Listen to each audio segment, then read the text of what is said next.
Skate Story has been in development for years. It's one of those projects you catch a glimpse of, then you spend forever wondering when you'll finally play it. Now, I tried the demo on Steam a good while ago and immediately fell in love with the style, but I always assumed that's where I'd be playing it, on PC, someday, whenever it was ready. Then the news hit. Switch to Devolver Digital. Suddenly, this long wait turned into genuine hype. And now, it's here. Glass bones, demon skateboarding, a surreal dream of neon and reflections. It's finally in our hands. So after all that anticipation, was it worth the wait? Let's find out. Right, if you do enjoy this one today, do me a favor, subscribe. Helps out the channel a huge amount. The narrative in Skate Story, it's completely unhinged in the best way. Imagine Tony Hawk, but the narrative has been handed off to some avant-garde art house. That's what this is. So yeah, you're a demon in the Underworld. You're literally made of glass and pain. And the devil hands you a skateboard with a very simple deal. Skate to the moon and swallow it, and you'll be free. That's the setup. No exposition dumps, no long lectures about lore, just that one impossible goal and a world of obstacles and creatures that want to see you shatter before you ever reach it. Now, I'm not going to pretend there's some emotional core hiding beneath the surface, or at least not one I was able to fully grasp, but it is completely batshit crazy, and that is not a criticism. I was locked in from beginning to end, just trying to piece together each new bizarre moment as the game just kept escalating into a stranger and stranger ride. Gameplay is where Skate Story surprised me the most. I went in expecting this straight line of skate challenges to dodge the hazards, land the tricks, move to the next corridor. And that is part of it, but only part, because alongside those tight, more linear runs, you'll drop into these small open zones. These are little sandboxes where you explore, you'll meet an incredibly weird cast of characters, and maybe you'll pick up optional challenges. There's also a really smart difficulty curve too. It's really nicely balanced. So your skater has a health bar, and every bad landing or collision chips away at it. That is until you eventually burst into this spectacular explosion of glass. Now, the early game, though, keeps things simple, but as you progress, the objectives, they evolve. You're gaining new tricks and abilities, and suddenly it's not just get from A to B. Maybe you're hitting specific gates, chaining combos through glowing markers, or pulling off the right move in just the right spot. And yes, there's even boss battles. And yes, you guessed it, they're weird, but they're also great fun. So every big enemy projects this beam of light, and the way you deal damage is by performing tricks inside that area. Now, it sounds completely mad, it's this moving target basically, but it's just a brilliant twist on the skate formula. And that's what I loved about Skate Story. One moment you're in a flow state, relaxed, drifting through neon night. The very next, the game just tightens every muscle with sudden intensity. The trick system then alongside this, it's not Tony Hawk intuitive first of all. You're actually working with trigger holds. You're timing an Ollie at just the right moment, and then you're slowly layering trigger presses into it. It is a solid moveset here. It promises over 70 tricks. I didn't uncover probably half of them. But the structure here, it works. You press a trigger, you time the Ollie, you commit to that motion.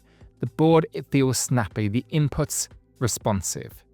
Across 10 chapters then, the whole thing took me about 6 hours. And that was with some wandering off just to see what I'd stumble into, because honestly, when you've spoken to a floating head, a sentient beanbag, and a rabbit, all within about 30 seconds, it's really hard not to look around. That said, the game's not perfect. As much as I enjoyed those open areas, a few of the later ones really do slow down the momentum. The story, it's at full sprint. It's delivering these wild moments, and suddenly you're back to wandering around in a space that just isn't quite as interesting as what came before. I found myself wanting to hurry through them rather than soak it in. And those final couple of chapters, there are some incredible sequences here, moments I genuinely loved, but I do think they could have been tightened. 2 chapters worth of ideas here could easily have been one knockout finale. That feeling where a game starts to smell its own nonsense a little, like, okay, yes, you're very weird, we get it. I definitely had that creeping in toward the end game. It just needed someone in the background saying, all right, mate, look, let's just wrap this up. Controls also tip over from stylish to slightly awkward at times. The reliance on trigger holds and precise timing, it works. Mostly, I'd say like 95% of the time.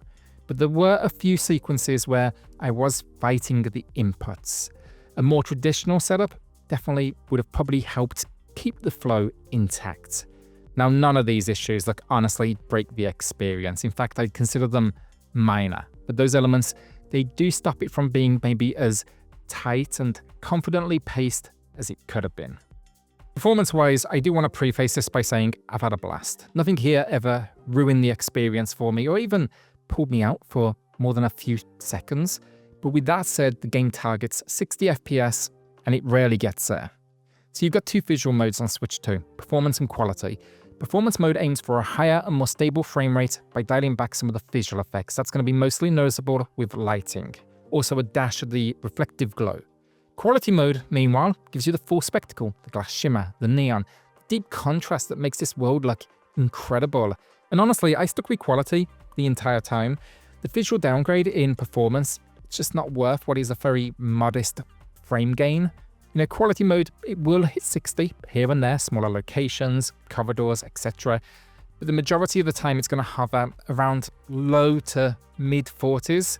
Performance mode pushes it closer to 50, but it still dips into that same low 40 range whenever the screen explodes with particles or lighting effects. So again, totally playable, totally enjoyable, but if you come in here expecting a perfect 60, yeah, it's not delivering it. Visually, Skate Story is about as impressive as they come. I genuinely can't think of another game that looks quite like this. It is a wild mix of dreamlike surrealism and razor-sharp art direction. Now, your character made of glass, shards of colour and refracted light, it's constantly shifting. And every fall, every failure, it erupts into this beautiful burst of debris. It is the prettiest punishment in gaming. The Underworld here then, it isn't fire and brimstone, it's a cosmic skate park lit by moons, neon reflections, and bizarre structures that feel halfway between installation art and a fever dream. Our levels drenched in colour, and the way light bounces off your body just gives even simple movement this very hypnotic quality. You know, just carving down a straight path, it looks like a music video. Now on Switch 2, admittedly, I did play the demo on Steam, there is a slight softness to the image, but it actually still works, honestly. You know, in darker scenes, some of the detail kind of is hidden a little bit, but even with compromises, this game looks incredible. And then there's the audio, the absolute just cherry on top. Skate Story has one of the best soundtracks I have heard in a video game in years. It is stunning. It just shifts so effortlessly between moods, you know, calm one moment, beautiful and melodic the next. Before you know it, you're dropping into these heavy, pulsing beats. Think soft vocals one moment, drifting over you. Then hypnotic rhythms. Finally, borderline techno. It is incredible. This is a soundtrack I'm going to be listening to outside of the game for a long time to come. When it does come to the audio, however, I did wonder, or at least part of me wondered, whether voice acting could have been added just for another layer. But honestly, at the same time, I'm not sure it would have worked. You know, this place is so surreal, so abstract, that keeping the characters silent might actually have been the better call. As sound effects round it out nicely too, the scrape of the wheels, the crunch of shattering glass, the way the audio responds when you slam or nail a trick, it all just feels right. So yeah, Skate Story, and I think it's pretty clear it's impressed me. It's one of those rare games that takes this familiar idea, skating, and smashes it into something that is completely new. It's stylish, it's strange, it's confident in its identity, and it delivers a flow state that I honestly did not expect going in. The pacing wobbles a bit in those later chapters, and performance isn't quite, you know, hitting the targets it's aiming for, but none of that stopped me from having an incredible time. I was hooked from the opening moments to the very last, just soaking in every single bizarre character, location, and explosion of glass. It is a game that, honestly, I'm going to be thinking about it now for a long time. So yeah, Skate Story, even with its issues, even with the frame rate, even with the pacing towards that end game, yeah, like, it's an amazing 9 out of 10 from me. It's by far the most unique game I've played in 2025, and probably the most unique game I've played now in a few years. It is a surreal, stylish trip that I highly recommend, even if occasionally it does maybe, suffer under its own weight. So will you be checking out Skate Story? Let me know in the comments. With that, hit subscribe, join us here for Switch content daily, and I'll see you on the next video. Cheers all.